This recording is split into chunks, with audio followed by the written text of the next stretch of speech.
Here's another classic vintage Coach bag. This is the pocket purse, style number 9755. And this specific bag was made in the US sometime in the late 80s to early 90s. So this is a beautiful little bag. It can be carried as a clutch, or you could attach this shoulder strap and wear it as a shoulder bag. So it's very versatile. You have those two options.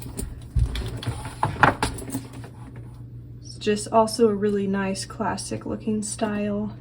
So here's a close-up of the front. Here's what the sides look like with the strap attached. And then here's the back. It does come with a nice slip pocket on the back of the bag, right here, as you can see. And then when we open it, it's got more pockets. Here's one under the front flap. You can see it better now in frame. And then also has a slip pocket here in the back of the body or interior of the bag. And then the creed is stamped along that back pocket. Here's a photo so you can see it a little bit better and see that the bag is authentic, of course.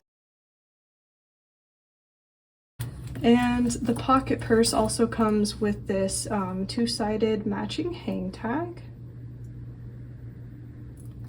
So that's the pocket purse. I just listed this one in our Etsy shop, so I will link the link below if anyone wanted to check her out. But otherwise, thanks for watching, take care, and I'll see you next time.